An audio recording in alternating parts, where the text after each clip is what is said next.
છે એ સામાન્ય અને વિશેષ રૂપથી છે. સામાન્ય રીતે ધર્મ પુરુષાર્થ વ્યક્તિ માત્ર માટે અથવા સર્વસામાન્ય માટે છે. વિશેષ રૂપથી ધર્મ પુરુષાર્થ છે એ વર્ણ અને આશ્રમના અનુસાર કહેવાયો છે. બરોબર છે ને? વર્ણાશ્રમના અનુસાર જે કર્તવ્યો બતાવ્યા છે એમાંના કેટલાક કર્તવ્યો કોઈ કહો, નમૂના તરીકે પેશ કરો. લો, વિશેષ ધર્મ શું? એટલે જેમ કે બ્રાહ્મણ છે તો એ લોકોને શાસ્ત્રનું પઠન ને સંધ્યા, હોમ, જપ એ બધું છે. પછી વર્ણ આશ્રમ પ્રમાણે બ્રહ્મચારી છે તો એને વિદ્યા અધ્યયનને છે. ગ્રહસ્થ છે તો એને પોતાના પૈસા કમાવાના કે ફેમિલીનું પોષણ કરવાનું, તો એ એના ધર્મો છે. એ તો નહીં કે તોય કરવાનો જ છે, જાશે ક્યાં? ગ્રહસ્થના એ કર્તવ્યો શાસ્ત્રીય કર્તવ્યની દ્રષ્ટિથી પણ શાસ્ત્ર કહે છે. ઘણી વખતે શાસ્ત્રના આજ્ઞાઓ કેવી હોય કે એક વખત કોઈ વ્યક્તિના મનમાં એમ બેસી જાય કે નહીં, શાસ્ત્રમાં જે કહ્યું હોય તે જ કરવાનું. તો એવો જે વ્યક્તિ હોય જે કોમન સેન્સને એક બાજુ મૂકી દે અને કેવલ શાસ્ત્રને વળગીને રહે, તો પછી શાસ્ત્ર અમુક કોમન સેન્સની વાતો પણ કહી દે, પણ એમાં શાસ્ત્રનો એમાં કોઈ આગ્રહ નથી. દાખલા તરીકે પરિવારનું પોષણ કરવું કે ધંધો રોજગાર કરવો, એ કરો કે ન કરો એવું કહેવામાં શાસ્ત્રને કોઈ બહુ ઇન્ટરેસ્ટ નથી. શાસ્ત્ર જે પોતાનો જે સ્પેશિયલ સબ્જેક્ટ છે એના ઉપર વધારે ભાર આપે છે કે જે માણસ અધરવાઇઝ નથી કરવાનો, જો કહેવામાં આવ્યું ન હોય તો. જેમ શુદ્ધિ, પવિત્રતા છે, ષોડશ સંસ્કારો છે, સ્વાધ્યાય, વૈશ્વદેવ, તર્પણ, આ બધી જે વિશેષ જે ક્રિયાઓ છે જીવનની, એ વિશેષ ક્રિયાઓ સામાન્ય રીતે માણસને ગમે એવી નથી, કેમ કે એના માટે પોતાના રોજિંદા જીવન અને પોતાના જે અર્થ, કામ, પુરુષાર્થ છે એમાંથી સમય શક્તિ અલગથી ફાળવવી પડે છે. તો એ મનગમતી વસ્તુ નથી. આવ્યું ને ખ્યાલમાં? તો એના માટે શાસ્ત્ર અલગથી આજ્ઞા આપે છે. તો આ બધા વર્ણ અને આશ્રમને લગતા કેટલાક સામાન્ય ધર્મની આજ્ઞાઓ છે.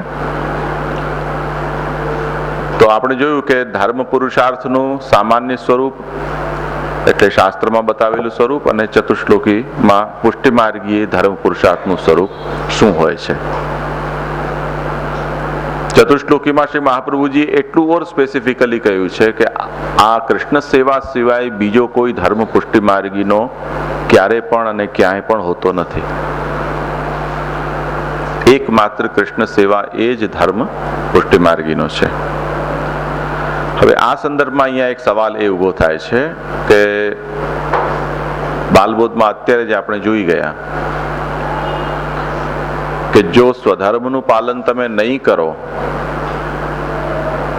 તો તમારા ઉપર બેવડો ભાર થાય છે, એમ શ્રી મહાપ્રભુજી કહે છે. ભારત દ્વૈગુણે માન્યતા. ચતુશ્લોકીમાં શ્રી મહાપ્રભુજી એમ કહે છે કે કૃષ્ણ સેવા સિવાય બીજો કોઈ ધર્મ નથી. તો આ બંને કોન્ટ્રાડિક્ટરી છે વાત. જો કૃષ્ણ સેવા સિવાય બીજો કોઈ ધર્મ ન હોય તો એનું પાલન કરવું પુષ્ટિમાર્ગીના માટે જરૂરી નથી, એવો મતલબ થાય. અને બાલબોધનો ટોન એવો છે કે જેમાં શ્રી મહાપ્રભુજી એમ કહે છે કે નહીં, બંનેને સાથે નિભાવીને ચાલો. તો આને કેવી રીતે સમજવું? હા, ઉમંગ, માઇક આપો એને.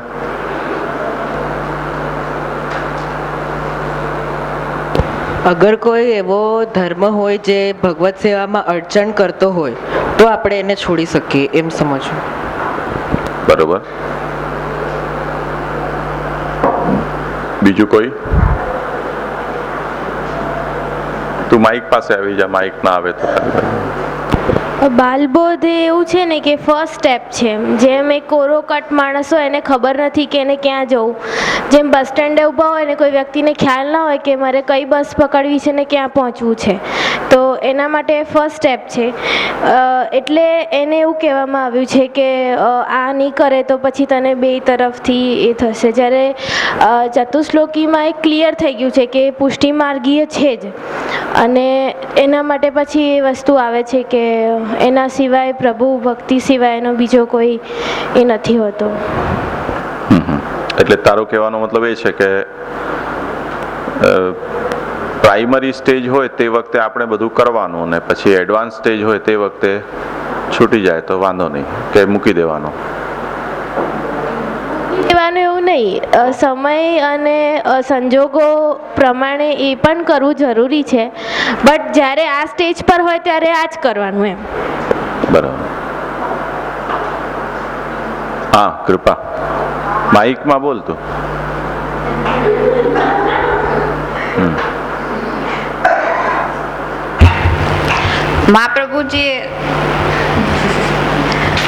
મહાપ્રભુજીએ આ કહ્યું છે વેદની અંદર, મહાપ્રભુજીએ બાલબોધ અને ચતુશ્લોકીમાં જે કહ્યું છે એની વચ્ચે આ વિવેક ધૈર્યાશ્રય ગ્રંથ રચ્યો છે. એમાં મહાપ્રભુજીએ કીધું છે કે જે વેદની અંદર, વેદ શાસ્ત્રની અંદર છે તે પુષ્ટિ માર્ગની અંદર તેનો લોપ ન થવો જોઈએ એમ. આપણે ખાલી ક્રિયાવત રીતે પણ એ કરવું જોઈએ.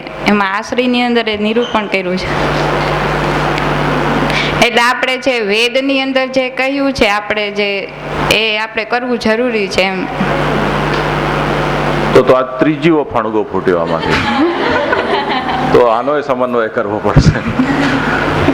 આ બે માંથી તો હજી બહાર નીકળે. અત્યારે તો હા અને ના એટલી જ હતી. ના, એ પ્રશ્ન નથી કર્યો, એને જવાબ આપ્યો છે.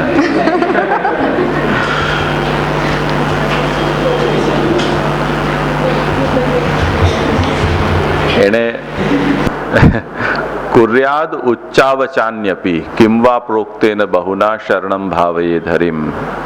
ત્યાં મહાપ્રભુજી ઉચ્ચ અને અવચ શબ્દ જે વાપર્યો છે ને, એનો અર્થ વ્યાખ્યાકારો એમ કર્યો છે કે ઉચ્ચનો મતલબ શાસ્ત્રીય કર્તવ્યો અને અવચ એટલે લૌકિક કર્તવ્યો. એ બધા પણ પ્રભુને નો આશ્રય રાખીને કરી છૂટવાનું. પણ એમાં બહુ આપણને મરી મીટવાનું નહીં, કરી છૂટવાનું. આવી પડ્યા છે તો કરી નાખ્યું એમ. પણ પ્રભુ છેલ્લે આપણો આશ્રય છે એવો ભાવ મનમાં નિરંતર રાખવો જોઈએ, એવું શ્રી મહાપ્રભુજી ત્યાં કહે છે.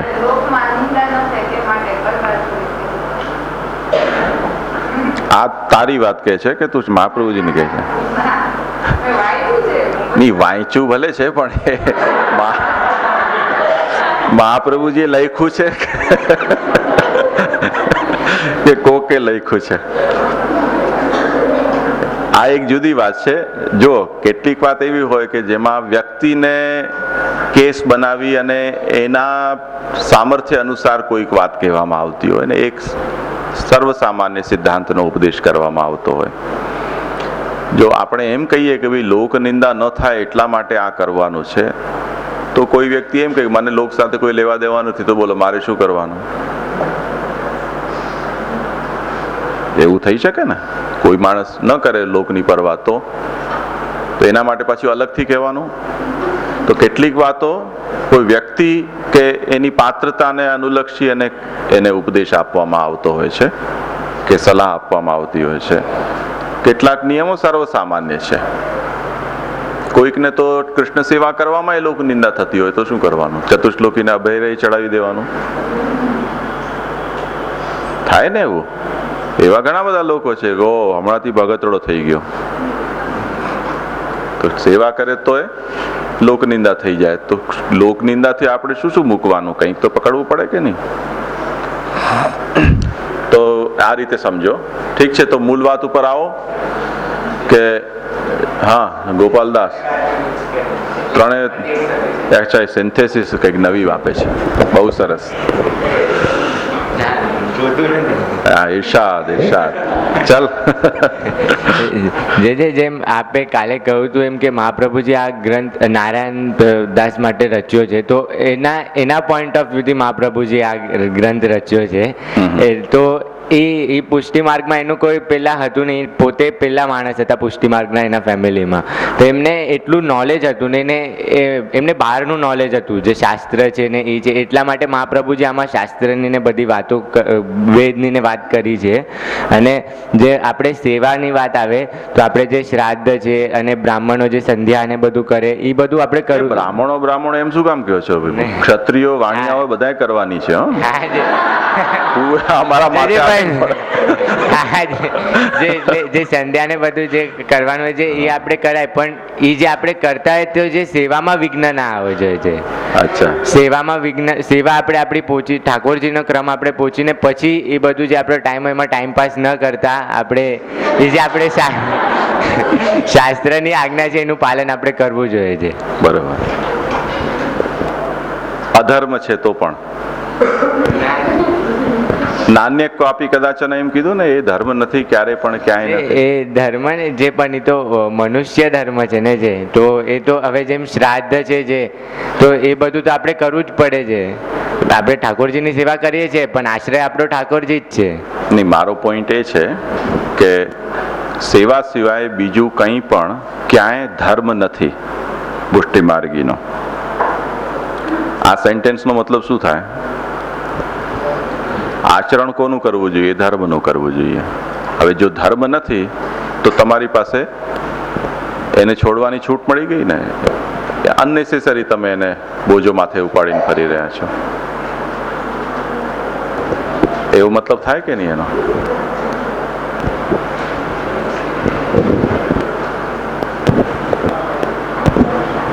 પણ જે છે આમાં ધર્મ જે શાસ્ત્રની આજ્ઞા છે એને આપણે એનું બી આપણે પાલન થોડું ઘણું તો કરવું જોઈએ ને. જે દેહાધર્મ માટે, જે દેહાધર્મ તો પાળવો જ જોઈએ. જેનો સ્વધર્મ હોય એ કરે પુષ્ટિ માર્ગી. પણ જે દેહાદ ને તો આપણે ઠાકોરજીની સેવા કઈ રીતે પહોંચી શકશું?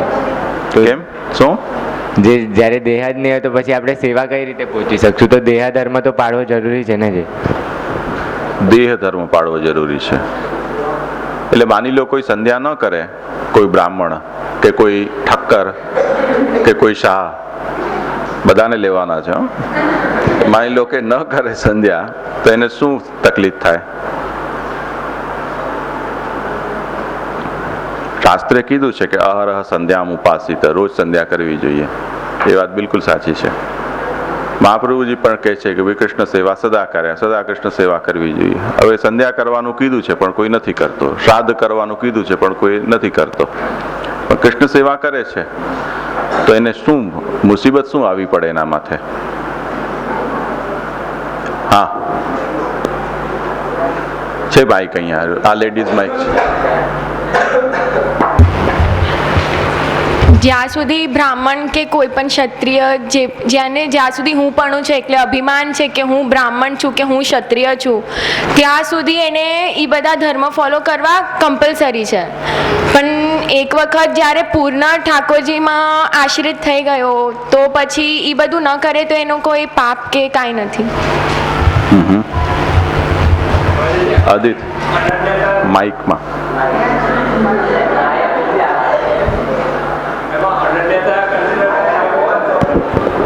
અનન્ય પ્રભુને માન્યા છે તો તે સિવાય પછી બીજું બધું એ કરે કે ન કરે તો એનાથી એટલું બધું કાંઈ એને ફરક નથી પડતા.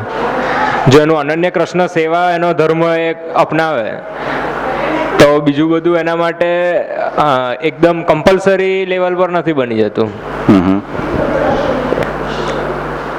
ચલો, આ વિષયમાં કોઈને કંઈ કહેવું છે આદિત્યના સંબંધમાં કે જાહ્નવીએ જે કહ્યું તે સંબંધમાં, ગોપાલદાસે જે સિન્થેસિસ બતાવી તે સંબંધમાં? જો આ એક વાત સમજો. હા, કોણ બોલે છે? પિયુ? હા બોલ ને, એમાં શું વાંધો? એટલે સેવા સિવાય પ્રભુની સેવા સિવાય બીજું બધું ગૌણ ગણવામાં આવે છે. એમ હોય છે, એનું મહત્ત્વ પણ નથી હોતું એવું બી નથી. એટલે આ બીજું કહ્યું ને કે આપે કહ્યું ને કે તર્પણ ન કરે, શ્રાદ્ધ નથી કરી, ન કરે તો સંધ્યા ન કરે, એટલે છે એનું મહત્ત્વ છે પણ એ બધી વસ્તુ ગૌણ ગણવામાં આવે છે. એમ ગૌણનો મતલબ ન કરવું એવો ના, ન કરવું એવું બી નહીં ને કરવું એવું બી નહીં. એમ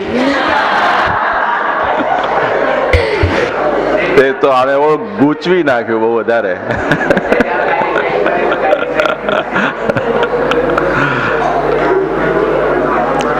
તમને એક દાખલો આપું કે શાસ્ત્ર એમ કે જો તમને જે ધર્મ પાલન કરવાનું કહ્યું છે એ જો તમે નથી કરતા, એટલે સ્વધર્મનું પાલન જો તમે નથી કરી રહ્યા, તો એને કારણે કોઈક અપરાધ પેદા થાય છે, તમારા પાર્ટમાં કોઈક અપરાધ લાગે છે, અને અપરાધનો દંડ તમને શાસ્ત્રની પ્રણાલીથી ભોગવવો પડશે. જેમ લોકમાં કોઈ બાળક સ્કૂલમાં ભણવા નથી જતો, અભણ રહી ગયો, ડિગ્રી નથી એની પાસે, તો લોક એને શિક્ષા કરશે. એટલે કમાવાનો વારો આવશે તે વખતે એને નોકરી નહીં મળે, ક્યાં વિદેશ જવું હશે તો ત્યાં એને જવા નહીં મળે. તો એ જે અયોગ્યતા છે, એ અયોગ્યતા કોઈક ને કોઈક જગ્યાએ અડચણ પેદા કરે છે કે નહીં લોકમાં પણ. એવી રીતે ધર્મના ક્ષેત્રમાં આપણું સ્ટેટસ બંને છે, લૌકિક પણ છે અને શાસ્ત્રીય પણ છે. શાસ્ત્રીય સ્ટેટસ જે આપણને મળેલું છે એ સ્ટેટસને જો આપણે નથી નિભાવી શકી રહ્યા, એના કર્તવ્યનું પાલન આપણે નથી કરી રહ્યા, તો શાસ્ત્રીય ઓબ્સ્ટેકલ્સ આવે છે. લોકના ઓબ્સ્ટેકલ એ જાતના છે કે એને બીજી કોઈ રીતે ઓવરકમ કરી શકાય. કે માણસને બુદ્ધિ ન ચાલતી હોય તો શરીર ચાલે, એટલે જે ભણ્યા ન હોય એ લેબર ક્લાસ તો કંઈક તો પોતાનું રોજીરોટી કરી જ શકે ને, બીજો કોઈ રસ્તાથી એનો ઉપાય કાઢી લે.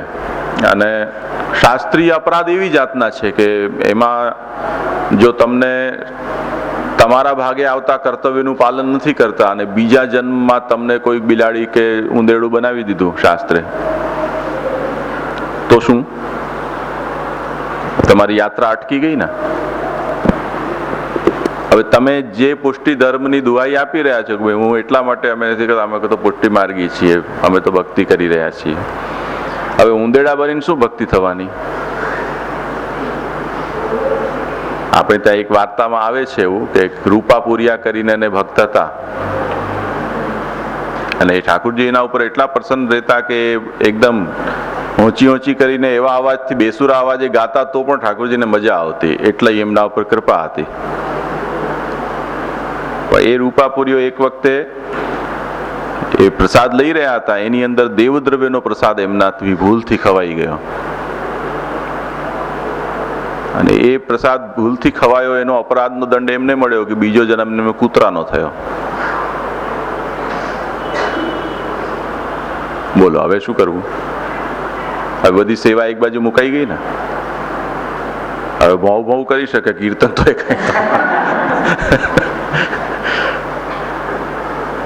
તો અપરાધ તો એ જાતના છે કે આપણે ભલે ઇગ્નોર કરતા હોઈએ કે ભાઈ શાસ્ત્ર તો કે, કેમ કે શાસ્ત્રનો દંડો આપણને દેખાતો નથી વાગતો હોય કોઈને, એ તો પછી બીજા જન્મમાં વાગે, એ આપણે અત્યારે જોઈ નથી શકવાના, એ ફીલ નથી કરતા, એટલે આપણે ઇગ્નોર કરી દઈએ. પણ સેવામાં પણ વિક્ષેપ શાસ્ત્રીય ધર્મનું પાલન નહીં કરવાને કારણે આવે છે કે નહીં? આ એનું પ્રત્યક્ષ પ્રમાણ છે. કૃષ્ણદાસ અધિકારીનો વાર્તા આવે છે ને કે એમને જે અધિકાર મળ્યો, ટ્રસ્ટી બન્યા એ શ્રીનાથજીના મંદિરના, એમાં ઘણા બધા કાળા ધોળા એમણે કર્યા. એ જે એમણે ઉટપટાંગ કામ કર્યા એનું એ ફળ મળ્યું કે કૂવામાં પડ્યા અને મરી ગયા, તો એમની સદગતિ થઈ જ નહીં, એ ભૂત બનીને બેઠા રહ્યા એક ઝાડ ઉપર. અને જે જાય એને કહેતા કોઈ ગુસાઈજીને કંઈક કોક મને આમાંથી છોડાવે કોઈ રીતે. પછી ગુસાઈજી એમનું શ્રાદ્ધ કર્યું ત્યારે છૂટ્યા. હવે પુષ્ટિ માર્ગી જેના સાથે શ્રી ઠાકુરજી એટલા સાક્ષાત વાતચીત કરે, દર્શન આપે, અને પાછા એમનાથી ડરે એટલા કે ગુસાઈજી સાથે એમનો ઝઘડો થયો અને ગુસાઈજી ચંદ્ર સરોવર બિરાજ્યા, તો ઠાકુરજી સંતાઈને કૃષ્ણદાસ જાણીને જાય એમ બારીમાંથી ગુસાઈજીને દર્શન આપતા. તે કૃષ્ણદાસને ખબર પડી તો એ બારી પણ ચણાવી દીધી કે ઠાકુરજી દર્શન ના આપી શકે શ્રી ગુસાઈજીને.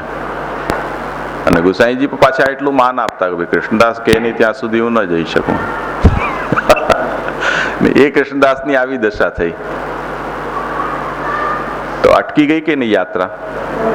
એમને ફરીથી મનુષ્ય દેહ એવો ન મળ્યો કે જેનાથી એમને સેવા થઈ શકે. અધર્માચરણ કરવાથી કે ધર્મનું આચરણ નહીં કરવાથી, જેમ લોકમાં લોક ધર્મનું પાલન ન કરી અને લૌકિક પ્રતિબંધો આવે, એમ શાસ્ત્રીય આપણું સ્ટેટસ છે એને લક્ષ્યમાં રાખીને શાસ્ત્રીય ધર્મનું જો આપણે પાલન ન કરીએ તો ત્યાં પણ વિક્ષેપ તો આવે છે. અને એ વિક્ષેપ શાસ્ત્ર પૂરતું જ રહેતું હોય એમ નહીં, ભક્તિ માર્ગને પણ એ આપણા જીવનને એ ઇફેક્ટ કરે છે કે નથી કરતું, એના એક્ઝામ્પલ છે. તો સમજવાની વાત એ છે કે ચતુશ્લોકીમાં શ્રી મહાપ્રભુજી જ્યારે એમ આજ્ઞા કરે છે કે સર્વદા સર્વભાવેન ભજનીયો વ્રજાધિપ સ્વસ્યાયમેવ ધર્મો હિ નાન્ય ક્વાપી કદાચન, એમાં શ્રી મહાપ્રભુજી એ કહી રહ્યા છે કે પુષ્ટિ જીવનો જે આત્મધર્મ છે એ ભગવત સેવા છે, અને આત્મધર્મ ભગવત સેવા સિવાય બીજો કોઈ હોઈ શકતો નથી. દેહ ધર્મની શ્રી મહાપ્રભુજી ના પાડી જ નથી રહ્યા. અને આપણે અત્યારે જોયું તે પ્રમાણે વર્ણ આશ્રમના જે ધર્મો છે એ દેહના ધર્મો છે. હવે એક સંયોગ કેવો છે કે આપણી આત્મા કોઈ દેહમાં છે, ન તો આપણે દેહને ના પાડી શકીએ, ન આપણે આત્માને ના પાડી શકીએ, બંનેને સાથે નિભાવવા પડે.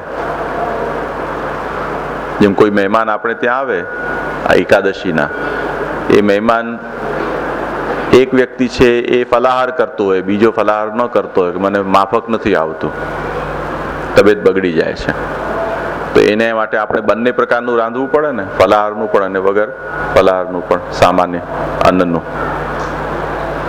તો જ્યારે બે વસ્તુ એવી રીતે જોડાઈને આવી રહી છે, આત્મા એકલો હોત દેહ વગરનો તો ઠીક છે, એને દેહના ધર્મ કોઈ લાગુ ન પડ્યા હોત.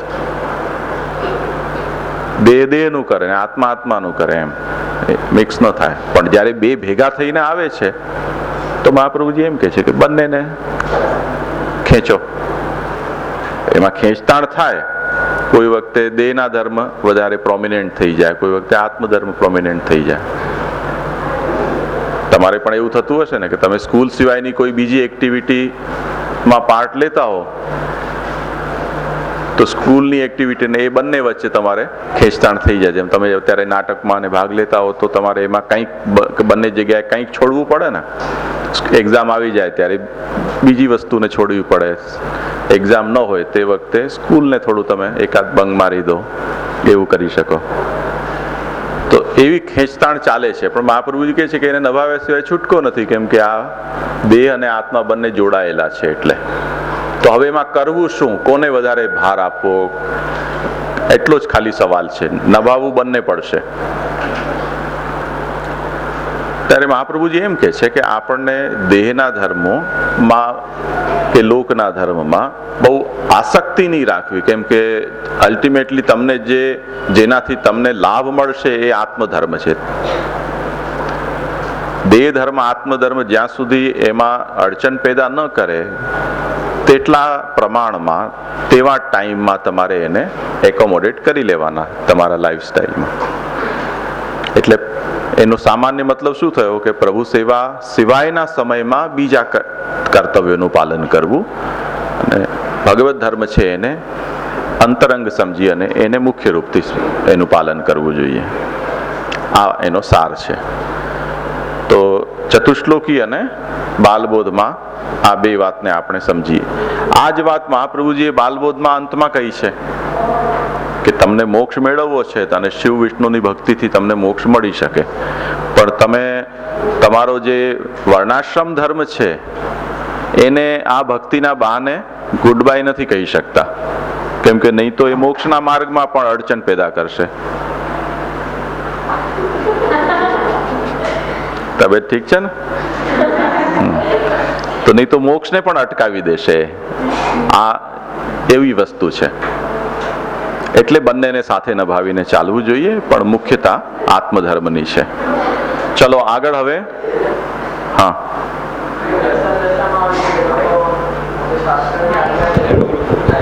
બે માઇક આપે એટલે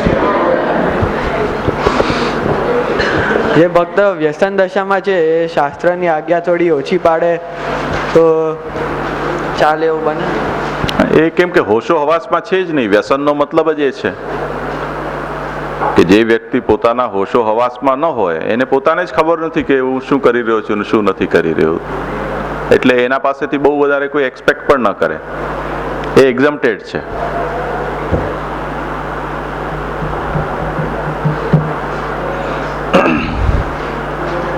બીજો શ્લોક લો કોઈ, અર્થ પુરુષાર્થ કોણ લો છો?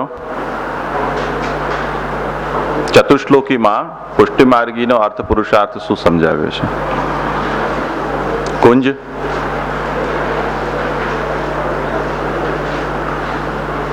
એવમ સદાસ્મક શ્લોક તો આવડે છે ને? શ્લોક બોલી જા ચલ. एवं सदास्म कर्तव्यम स्वयमेव करिष्यति प्रभु सर्व समर्थो हि ततो निश्चिंतता व्रजेत. એનો અર્થ કોને આવડે છે? હા તું બોલ કુશલ. એવમ સદાસ્મ કર્તવ્યમ એટલે આપણે આ પ્રમાણે આપણે પોતાનું કર્તવ્ય આપણે પોતે જ કરવું જોઈએ. હા સ્વયમેવ કરિષ્યતિ.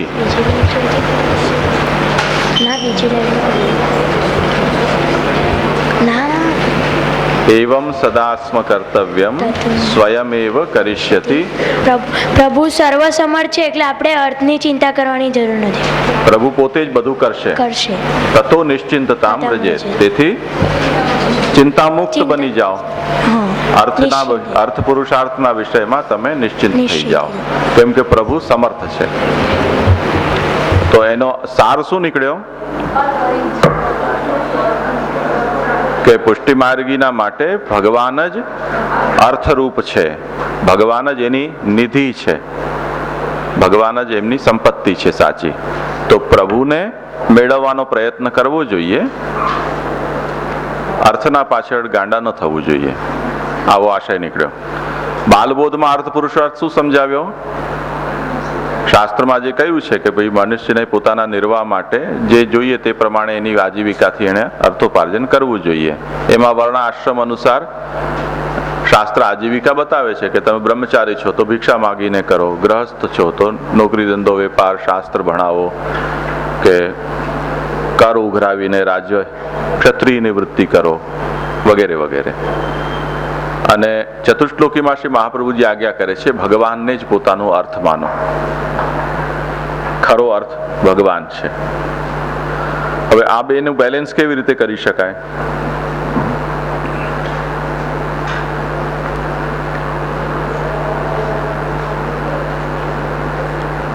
પૈસા કમાવા કે નહીં કમાવા? પુષ્ટિ માર્ગીએ કમાવા. ઓહ, કેટલો જલ્દી જવાબ આપ્યો. હા તું બોલ.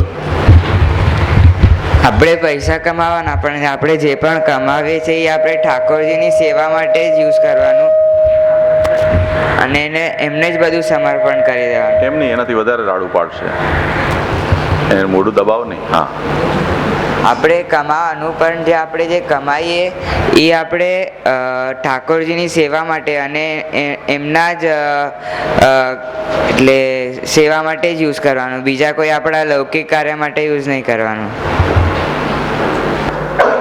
બીજું કોઈ? હા ગોપાલદાસ,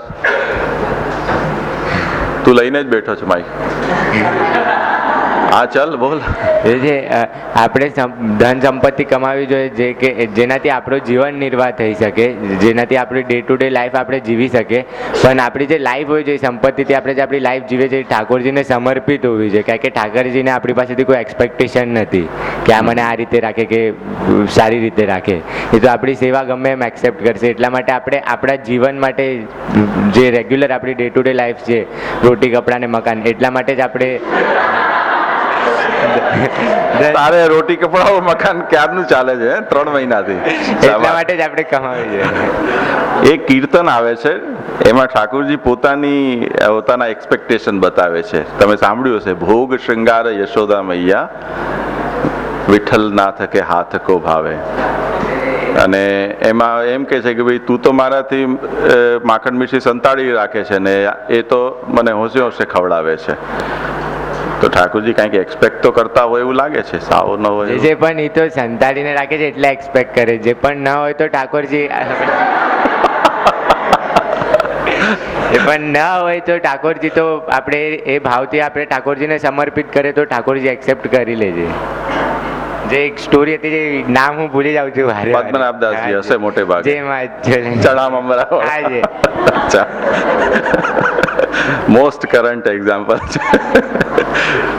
એમાં શું થાય છે, એ ભાવથી એ ભાવ કરીને ઠાકોરજીને સમર્પિત કરે તો ઠાકોરજી એક્સેપ્ટ કરી લે છે. તો એ રીતે જે ઠાકોરજીને કોઈ એક્સપેક્ટેશન નથી, પણ જો હોય ને આપણે ન કરીએ તો ઠાકોરજીને પણ એક્સપેક્ટેશન થાય પછી. સાચી વાત છે. તો એનો શું સાર નીકળ્યો? સારી નીકળ્યો કે આપણે ધન સંપત્તિ કમાવી જોઈએ, પણ એક જેટલી આપણી જરૂરિયાત હોય એટલી ને આપણે જેટલું કમાતા હોય એ બધું આપણે ઠાકોરજીને સમર્પિત હોવું જોઈએ. અચ્છા, આદિત્યને કંઈક સ્પેશિયલ કોમેન્ટ કરવી છે? એના સિવાય એક બીજી વસ્તુ એવી છે કે આપણે એટલા લેવલ ઉપર આપણે એમાં ઇન્વોલ્વ ન થઈ જવું જોઈએ અર્થ પુરુષાર્થમાં કે આપણી સેવા પણ છૂટી જાય. તો એટલું બધું ઇન્વોલ્વ એમાં નહીં થઈને જેટલી આપણી જરૂરિયાત છે એટલું એમાં ઇન્વોલ્વ થઈને આપણું મુખ્ય કર્તવ્ય આપણું સેવા છે, મુખ્ય અર્થ આપણો કૃષ્ણ સેવા છે, એ ધ્યાનમાં રાખીને બીજો અર્થ પુરુષાર્થ કરવો જોઈએ. જો નોર્મલી પણ પુષ્ટિ માર્ગના સંદર્ભમાં આપણે ન વિચારીએ તો પણ ધર્મ, અર્થ, કામ અને મોક્ષ, આ જે 4 પુરુષાર્થ છે એના ઇન્ટર રિલેશન કઈ જાતનું છે કે આચરણમાં ધર્મની મુખ્યતા, અર્થોપાર્જન એટલા માટે કેમ કે ધર્માચરણ માટે અર્થ જરૂરી છે. એટલે ધર્માચરણ માટે પૈસો કમાવો. ભોગનું જ્યાં સુધી પ્રશ્ન છે તો ભોગનું કેવી રીતે છે કે ધર્માચરણ કર્યા પછી જે આપણને પ્રાપ્ત થાય ને ભોગવો. એટલે આપણે ત્યાં જેટલા પણ ભોગ છે એ બધા પુષ્ટિ માર્ગમાં તો અલગ વાત છે કે આપણે બ્રહ્મ સંબંધ કરીને પ્રભુને બધું સમર્પિત કરીએ છીએ, દરેકની ભગવદીયતા થઈ જાય છે, તે પછી આપણે એ સમર્પિત પ્રસાદ તરીકે એનો ઉપભોગ કરીએ છીએ. એ આપણે ત્યાંની સિસ્ટમ છે. પણ જો પુષ્ટિ માર્ગ તો 500-550 વર્ષ થયા, એના પહેલા તો હતો નહીં. શાસ્ત્રમાં આ પદ્ધતિ જ બતાવવામાં આવી છે કે તમે જે કંઈ પણ ભોગવો પહેલા દેવતાઓને આહુતિ આપો, એમનું સ્મરણ કરો, એમને પાણી આપો. દેવતાઓ કંઈ લેતા નથી, જેટલું આપણે દઈએ છીએ પાછું એઝ ઇટ ઇઝ મળે છે આપણને. તો બસ ખાલી એટલી જ વાત છે કે તમે જે તે તમારી ક્રિયા છે જીવનની એને એક દેવતાઓ પાસેથી પ્રોસેસ કરાવી અને પછી તમે તમારા ઉપયોગમાં લેશો તો તમારી થેન્કફુલનેસ એમના માટે રહેશે. કેમ કે દેવતાઓ આ સૃષ્ટિના નિયમન કરવામાં ભગવાનના મિનિસ્ટર્સ છે અને મિનિસ્ટ્રીને ચલાવવા માટે એમને આપણા સપોર્ટની જરૂર છે કે ભાઈ અમે તમને યાદ કરીએ છીએ. બસ એટલી જ વાત, એનાથી વધારે કંઈ નહીં. એટલાથી એ સંતુષ્ટ થાય છે ને એ સ્તબલ બને છે કે ભાઈ ચલો અમે જેમના માટે છીએ એ લોકો અમને યાદ તો રાખે છે, કમસે કમ કોણ ગવર્નર છે કે કોણ મિનિસ્ટર છે, કોણ રક્ષક છે. તો શાસ્ત્રમાં એ પદ્ધતિ બતાવવામાં આવી હતી. એટલે સવારે ઉઠીએ ત્યારે એના મંત્રો, પછી આપણે સ્નાન કરીએ તો એના મંત્રો, તે પછી સંધ્યાવંદન વગેરે જે શાસ્ત્રીય કર્મો છે તો તે પણ એમાં સ્તુતિઓ, મંત્રો, બસ આટલી જ વસ્તુ છે. તો આ બધી વસ્તુઓ આપણને એકબીજાની સાથે જોડીને સમજાવવામાં આવી છે. તો ધર્માચરણ મુખ્ય છે, ધર્માચરણના માટે અર્થ પુરુષાર્થ છે. જો ધર્માચરણ માટે અર્થ છે તો એ અર્થ અનિષ્ટ રૂપ નથી. ધર્મને કેન્સલ કરીને અર્થ છે તો એ આપોઆપ અનિષ્ટ બનશે. એટલે મહાપ્રભુજીએ એક વાત બતાવી કે ભગવત સેવા એ સ્વધર્મ છે અને સેવારૂપ સ્વધર્મના માટે અગર તમે અર્થોપાર્જન કરી રહ્યા છો તો એ અનિષ્ટ રૂપ નથી. જે ઉપાર્જિત છે કે જે આપણી પાસે છે એનો વિનિયોગ પ્રભુ સેવામાં કરી રહ્યો છો તો એનું અનિષ્ટ એમાંથી ધોવાઈ ગયું. આવ્યું ખ્યાલમાં? એટલે અર્થ ભગવાન રૂપ જે અર્થ છે એને આપણે ભૂલી જઈએ કે એને આપણે ખોઈ બેસીએ, એ હદ સુધી લૌકિક અર્થનું ઉપાર્જન કરવું એ પુષ્ટિ માર્ગીના હિતમાં નથી. આટલી વાત આમાં સમજવાની છે. કામ પુરુષાર્થ લો, હા કરો, તું મોક્ષ કરાવી દેજે. હા વૃંદા ચલ. યદિ આપણે ગોકુલાધીશને આપણા હૃદયમાં ધારણ કરી લીધા છે તો પછી આપણે લૌકિક કે વૈદિકમાં શું પ્રાપ્ત કરવાનું બાકી રહી ગયું છે? એટલે ચતુશ્લોકીના 3જા શ્લોકમાં આ વાત મહાપ્રભુજી સમજાવી. એટલે કામ પુષ્ટિમાર્ગીનું કામ એ હોય છે કે પ્રભુના દર્શનની પ્રાપ્તિ થાય, પુષ્ટિમાર્ગીનું કામ છે. આનાથી કામ કેવી રીતે સમજાવ્યો હું નહીં સમજ્યો. શ્લોકના અર્થથી કામ પુરુષાર્થ એટલે શું? કામનો મતલબ એ જે અર્થ કમાવે છે તેને કેવી રીતે ભોગવવું. એટલે આપણે અર્થ તો સ્વયં પ્રભુ ઠાકોરજી જ છે આપણું. પછી આપણે એવા અર્થરૂપી ઠાકોરજીને આપણે આપણા હૃદયમાં ધારણ કરી લીધા છે તો પછી શું પ્રાપ્ત કરવાનું? કામનો અર્થ ભોગ, ભોગવવું એ કામ છે. ભગવાનને આપણે ભોગવ્યા કેવી રીતે? એટલે આપણે કોઈ કોમોડિટી છે, વસ્તુ છે, પરચેસ કરી પછી આપણે એને વાપરી, એ ભોગ કહેવાય, એ કામ થયો. એમ ભગવાનને વાપર્યા કેવી રીતે? આપણે ભગવાનની સેવા કરી, એ તો આપણે વપરાયા. સેવા કરવીમાં તો આપણે વપરાયા કહેવાય ને.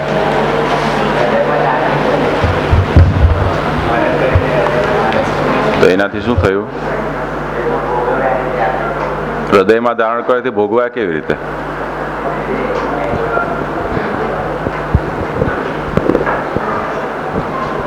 પ્રેક્ટિકલ સોલ્યુશન બતાવો કોઈ. આપણે પ્રભુને જે છે એને આપણે હૃદયમાં ધારણ કરીને આમાં જે વર્ડ યુઝ કર્યો ચતુશ્લોકીમાં ગોકુલાધીશ, તો એ ગોકુલાધીશને આપણે એટલા માટે ગોકુલાધીશ કે એને જે ગોકુલના એટલે આપણા જે ઇન્દ્રિયો છે, ગોકુલનો મિનિંગ ઇન્દ્રિયો છે, તો જે ઇન્દ્રિયો છે આપણી ઠાકોરજીને સમર્પિત રહે એટલા માટે આપણે ગોકુલાધીશ શબ્દનો ઉપયોગ કરવામાં આવ્યો છે. જેને એટલા માટે આપણે ગોકુલાધીશ આપણે હૃદયમાં એમનું ધારણ કરવું જોઈએ. એ તો બહુ મજાની વાત સમજાવી, પણ એમાં ભોગવ્યા કેમ એ મને સમજાયું નહીં હજી. આનું જ કંઈક સમજાવશો જો.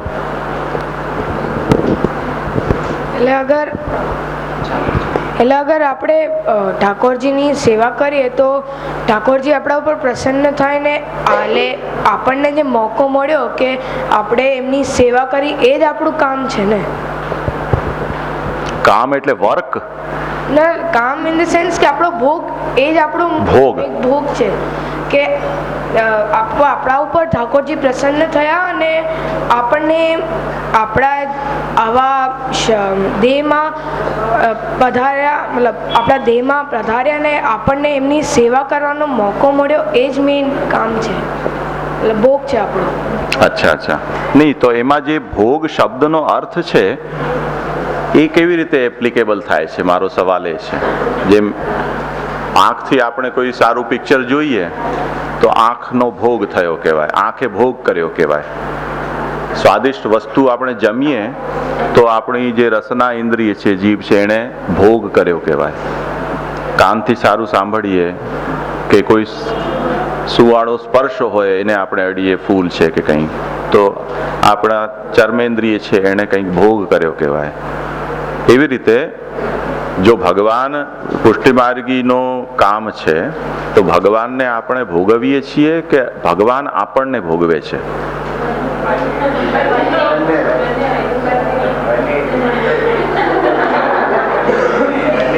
જૂની ને જાણીતી ચર્ચા બંને છે. એટલે ભગવાને આપણને રચના આપણને એટલે બનાવ્યા કે આપણે એમની સેવા કરી, એમને રમણ કરવું હતું. તો મેઇન તો આપણે ભોગવીએ છીએ કે આપણને મોકો મળ્યો અને જેથી આપણે એમની સેવા કરી શકીએ. ભગવાન તો આપણે એમના મતલબ અંગ છે, એ આપણામાં પધારેલા છે, તો આપણે ભોગવીએ છીએ કે આપણને આવો મોકો મળ્યો કે આપણે એમની સેવા કરી શકીએ. એમને તો રમણ કર્યું હતું એટલે જસ્ટ લીલા કરી હતી એટલે આપણને. કોઈ એક્ઝામ્પલ આપને તો. હા નિયતિ કઈ એક્ઝામ્પલ આપે? માઇકમાં એક્ઝામ્પલ આપ. હા તને જે આપવું હોય તે આપ. ચાલ ને જો અહીંયા ફસાય છે કેબલ. હા બધી ઇન્દ્રિયોને એમની સેવામાં લગાવીએ તો આપણી ઇન્દ્રિયો એવો ભોગ કર્યો એવું કહેવાય ને? ભગવાને ભોગ કર્યો એવું કહેવાય જ ને. ના, આપણી ઇન્દ્રિયો ઠાકોરજીની સેવામાં જાય તો ભગવાને જ ભોગ કર્યો કહેવાય ને. આપણે તો વપરાયા. તો સારી વસ્તુ કરી એટલે આપણે ભોગ કર્યો કહેવાય.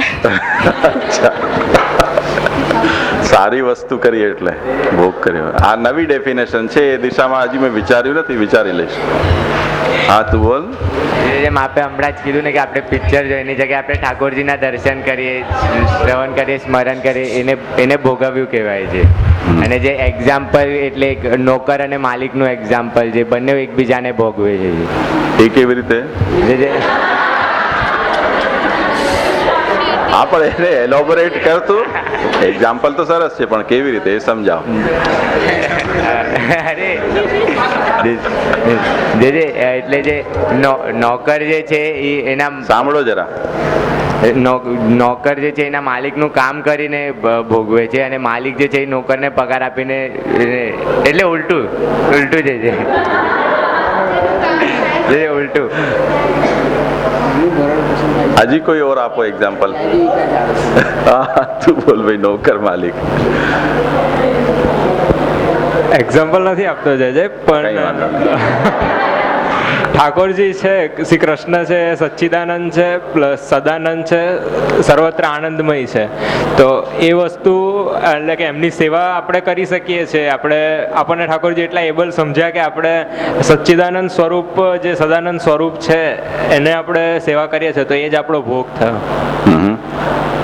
એટલે આનંદ આપણને મળી રહ્યો છે. આપણને બધી રીતે આનંદ મળે છે. જેવી રીતે પિક્ચર જોવાથી જસ્ટ આપણને આંખને આનંદ મળશે, કે એ પણ આનંદ છે કે નહીં એ પણ આપણે એના વિશે કન્ફર્મ નથી. પણ આ એક વસ્તુ એ છે કે જે સદાનંદ છે, કે જેનાથી આપણી દરેક ઇન્દ્રિયને આનંદ મળશે, અને તો એ વસ્તુનો આપણે ભોગ કરી રહ્યા છીએ. એ સેન્સમાં ભોગ છે. જો તમને ખ્યાલ હોય તો આપણે કોન્ફરન્સની અંદર મેં નાના બાળક અને માતાનું એક્ઝામ્પલ આપ્યું હતું, કે જેમાં બાળકની માતા જે કંઈ પણ સાર સંભાળ કરે છે એ એક રીતે જોવા જાઓ તો મજૂરી ચાકરી છે. એના માટે સારો શબ્દ વાપરી દીધો છે કે લાલન છે, કે પાલન છે, પરવરિશ છે.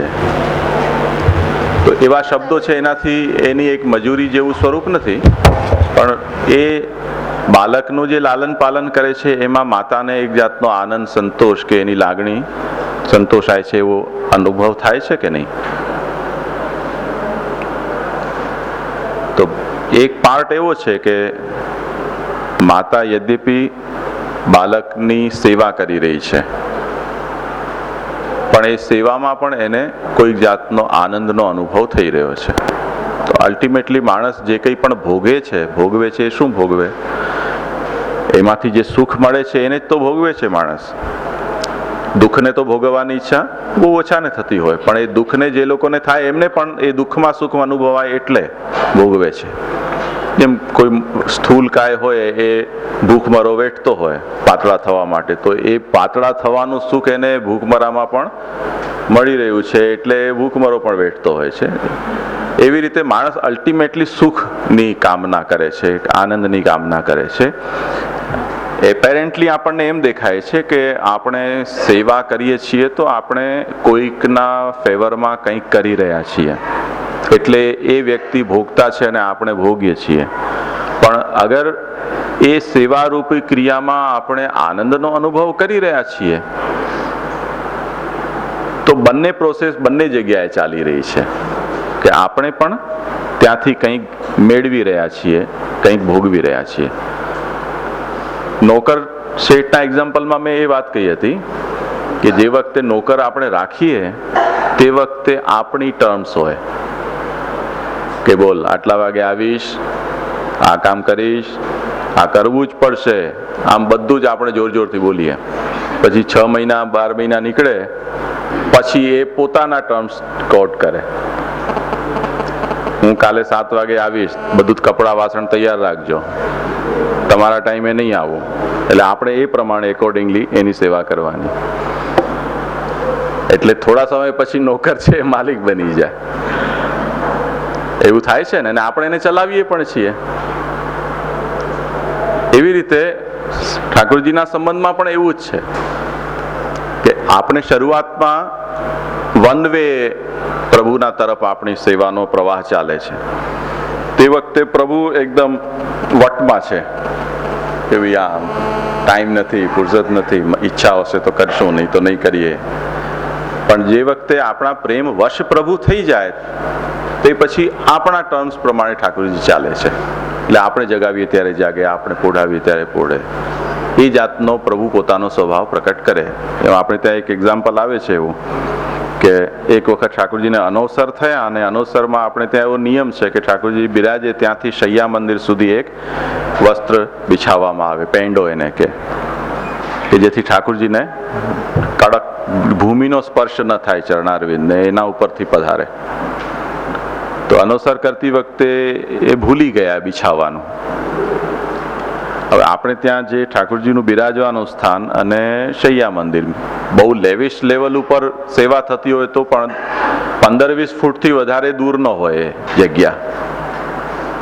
પણ ઠાકોરજીએ કહ્યું કે ભાઈ પેંડો બિછાવ્યો નથી તો હું શૈયા મંદિરમાં કેમ જાઉં?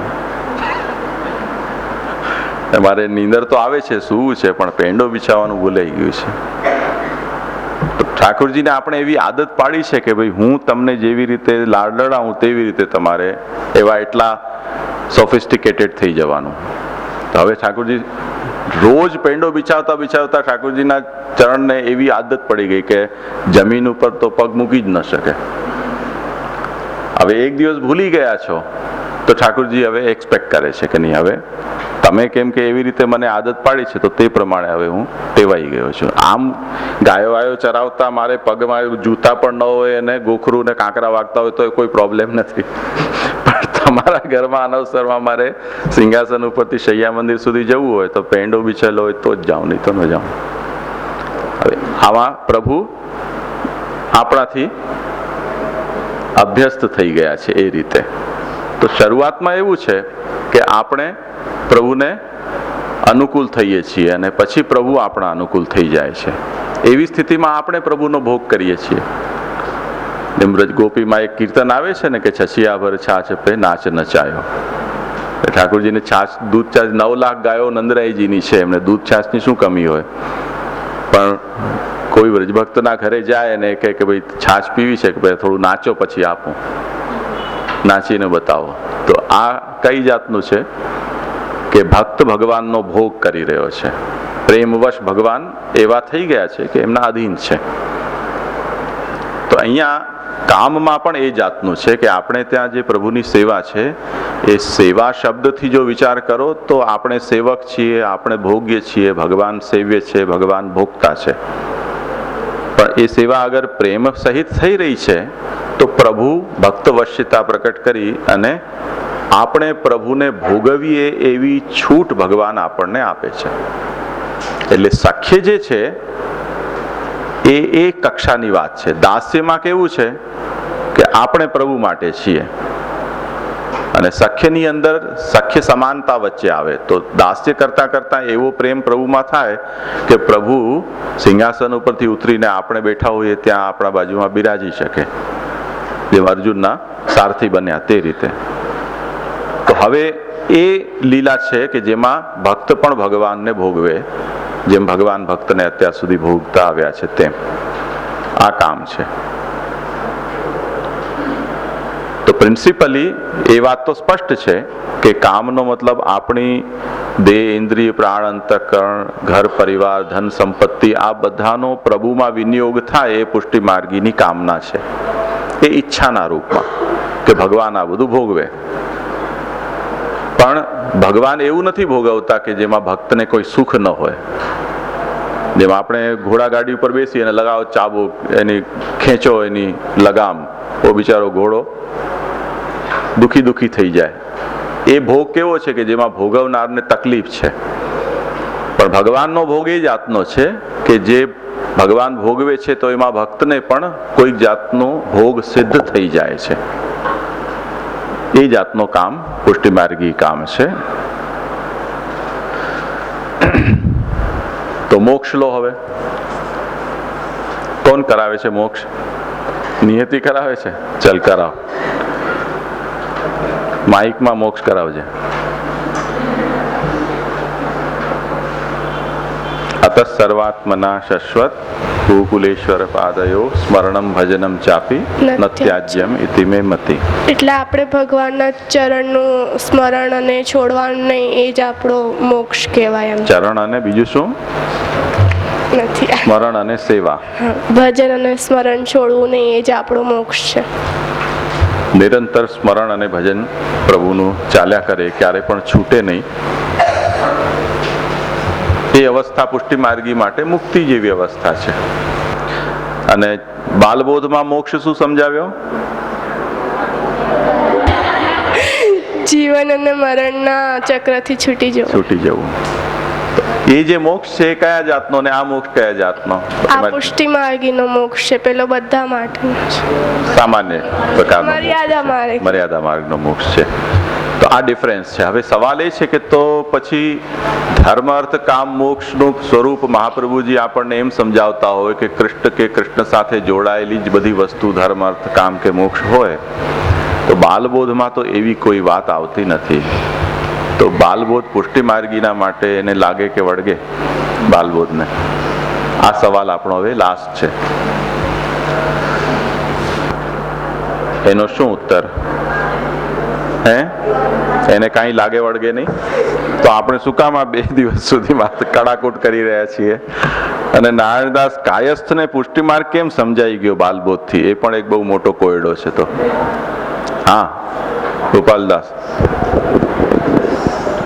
એ બાલબોધ જે ગ્રંથ એની શરૂઆતમાં જ આવેલું કે એ જે પુષ્ટિ માર્ગમાં નવા હોય, એટલે બાળકો એટલે જે પુષ્ટિ માર્ગમાં નવા હોય, જેને કાંઈ નોલેજ ન હોય, એની માટે આ ગ્રંથ મહાપ્રભુજીએ રચ્યો છે. એટલે નારાયણદાસ બી પુષ્ટિ માર્ગમાં નવા હતા ને આમાં જે પુષ્ટિ માર્ગમાં અને આપણે જે મહાપ્રભુજીએ પૂરું ઓપન કરી દીધી છે બુક કે આમાં મર્યાદા માર્ગમાં ને પુષ્ટિ માર્ગમાં આ રીતનો ડિફરન્સ છે.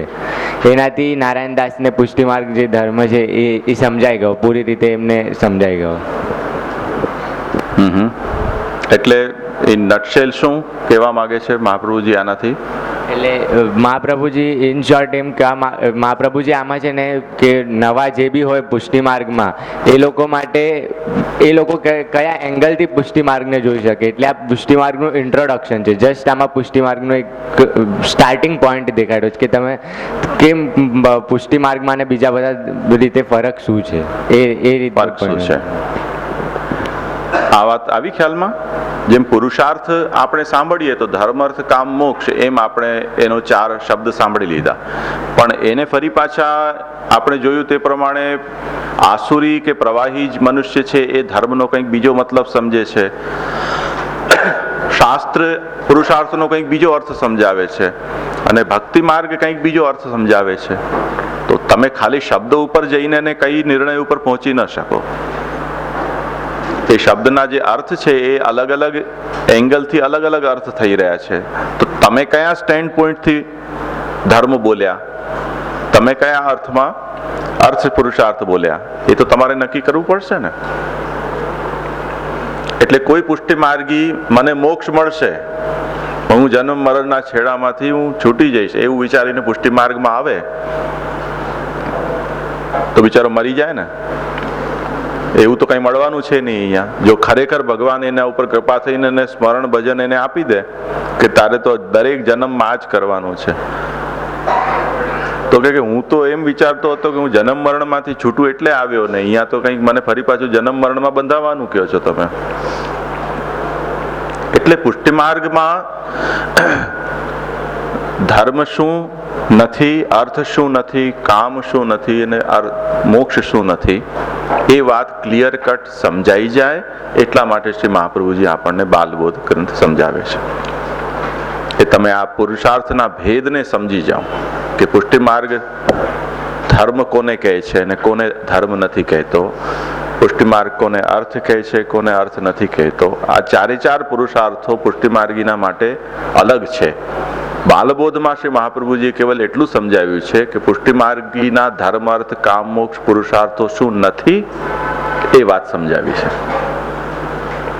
તો બંને રીતે વાત આપણને સમજવી પડે ને, કે જે નથી તે પણ સમજવાનું અને જે છે તે પણ સમજવાનું, જેથી કોઈ વખતે મિક્સિંગ થઈ જાય તો આપણે એને છૂટા પાડી શકીએ. મિક્સિંગ કેવી રીતે થઈ છે હું તમને એમનું એક એક્ઝામ્પલ આપું. તમે કોઈ ચોપડી વાંચી હશે પુષ્ટિમાર્ગની, જેમાં એમ લખ્યું હોય કે જો તમારો બહુ ગુસ્સો આવી જતો હોય તો તમારે યમનાષ્ટકના પાઠ કરવાના. એવું તમે સાંભળ્યું છે ક્યાંય? સાંભળ્યું છે ને? કોઈ કે આણે સાંભળ્યું છે, તમે મહાન છો, આણે સાંભળ્યું છે કે યમનાષ્ટકના પાઠ કરો તો તમારો ગુસ્સો શાંત થઈ જાય. તમને કોઈ ગ્રહ નડતા હોય તો નવરત્નના પાઠ કરવાના. એવું સાંભળ્યું છે? આણે સાંભળ્યું છે. તમે તે બધું જ સાંભળી લીધું છે. આમાં મંગલમુખી સદા સુખી આ સ્ટેટમેન્ટ સાંભળ્યું છે? મંગલાના દર્શન કરે એને નફો થાય અને દુકાન ધંધો સારો ચાલે તે દિવસે. નથી સાંભળ્યું? તો આવી જાતની મિક્સિંગ ચાલે છે કે જો તમે આવું કરો તો તમારું આ સિદ્ધ થાય, આવું કરો તો તમને આ મળે. જો બાલબોધ કોઈએ ભણ્યો હોય તો એને આ વાત પુષ્ટિમાર્ગીને ક્લિયર થાય કે દુઃખી થાય કે સુખી થાય એ આપણા કર્મના ફળ આપણે ભોગવવાના છે, એને ઠાકોરજીને વચ્ચે લાવવાની જરૂર નથી. એની એટલી માનસિકતા સ્પષ્ટ થઈ જાય. નરકમાં પડશો, નરકમાં જશું, એનાથી શું મતલબ છે? એ આપણા દેહના દંડ છે, આપણે ભોગવી લેવાના છે. ઠાકોરજીને જ્યાં નાખવું હોય તે નાખે. એટલી એકદમ ક્લેરિટી માઇન્ડની અંદર રહે. આવ્યું ને ખ્યાલમાં? ગ્રહ નડે છે, નડવા દો. ગ્રહ ગ્રહનું કામ કરે, આપણે આપણું કામ કરીએ. આપણે તો એક વર્યો ગોપીજન વલ્લભ નહીં સ્વામી મારે બીજો રે. ગ્રહને આપણે વિચારવાની આવશ્યકતા નથી. લોકો નથી એવું પહેરતા હોય ચંદ્રમાનું ને ફલાણું ઢીકણું ને પૂછડું ને એવું બધું. જેને જે પહેરવું હોય તે પહેરે. આપણે તો કંઠી પહેરી છે બસ, એનાથી વધારે બીજું શું હોય?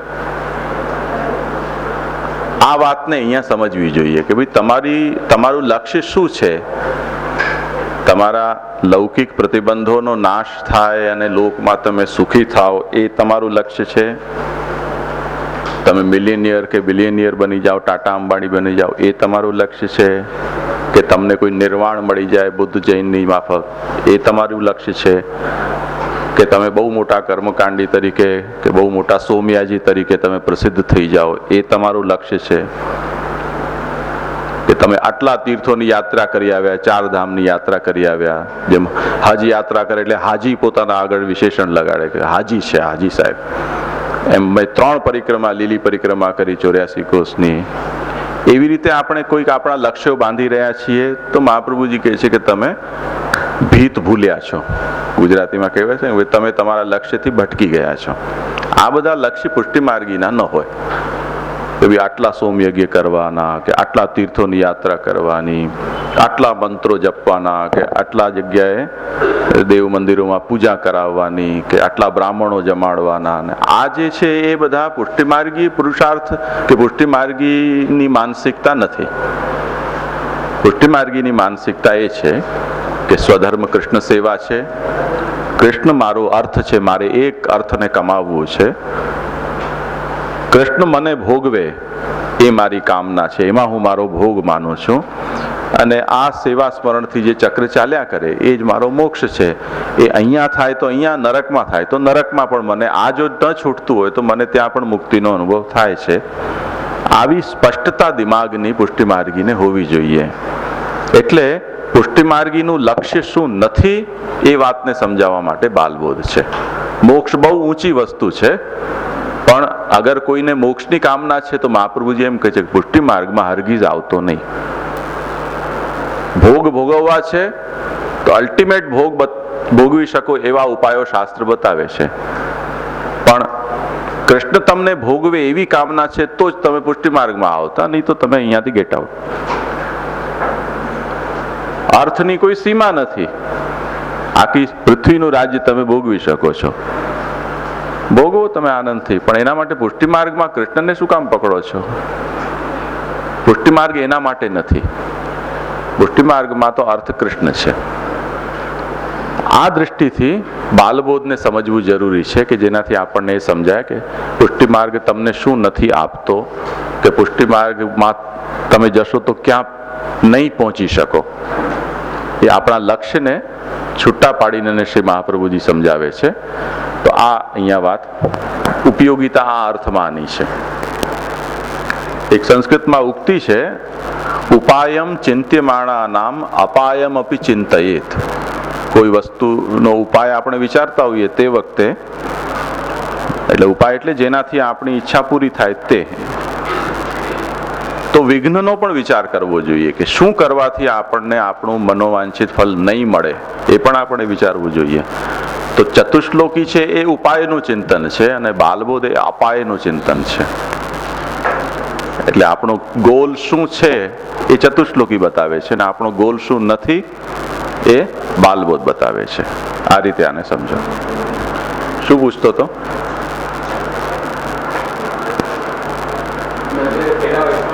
હતી કે જેમાં એમને શું કહેવાય કૂતરો બનાવી દીધો નેક્સ્ટ બીજા જન્મમાં, તો પછી એમની જે સેવા હતી, એમનું જે ફળ હતું, તો એ પણ ચાલ્યું ગયું ને, એ સેવા પણ નથી કરી શકતા ને એવા જીવમાં. તો એટલે સસ્પેન્ડ થયું છે, સસ્પેન્ડ થયું છે, કેન્સલ નથી થયું. ફોર ટાઈમ બિંગ એ અત્યારે એનાથી વિમુખ રહેવું પડશે એને.